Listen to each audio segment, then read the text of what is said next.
Literacy Narratives of Black Columbus class.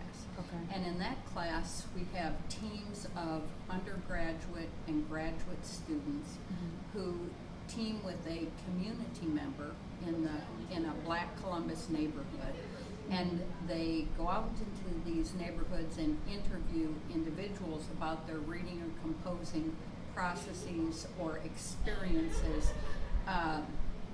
generally around a topic. So, for instance, one year we did, how does a Black church encourage, sustain, and support literacy activities? Okay. Another year we did Black jazz musicians.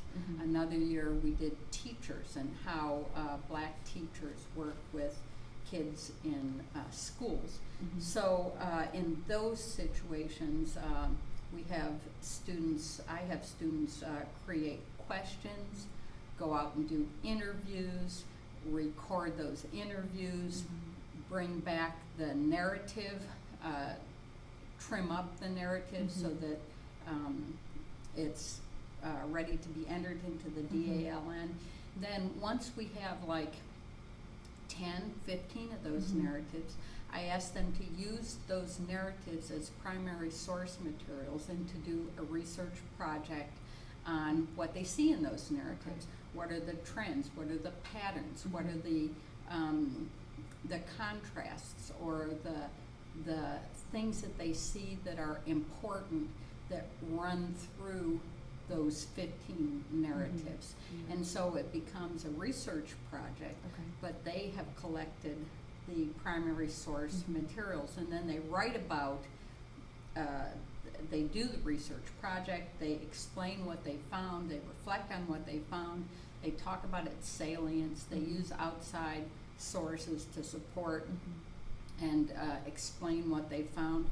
And then at the very end, we have a community sharing night where they put that information plus clips from the original interviews into a public presentation where they tell the people that they've interviewed what they found, what they've learned through this process, and they deliver that using, usually it's a PowerPoint presentation plus some of their writing plus some of the clips to talk about what they've learned during that process. Two classes more focused on community engagement. So we were kind of thinking about how universities interact with their local communities and why they do that. Or, you know, for in some students' cases, apparently it was why not, or why they shouldn't, but that's okay. So really my goal was for the students to be thinking about like how can we get involved in our communities outside of just kind of like throwing money at a problem, and why should we be doing that, whether we're university students or, you know, hopefully also after they move out of university and can be thinking about what is going on in the cities that they live in.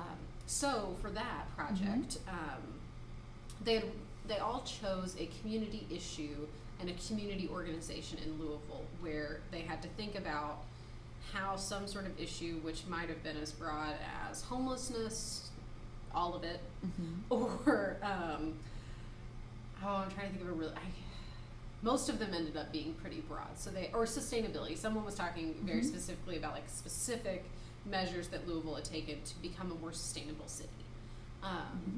So they'd already been thinking about how particular issues were affecting Louisville and how certain organizations were already doing work to ameliorate those problems. What they did for their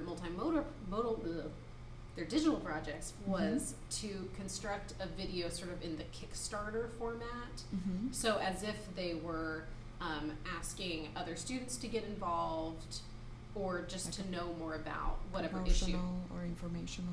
Yeah, so they were supposed to construct a short 3 to 5 minute video where they talked about what the issue was and how U of L students could get involved.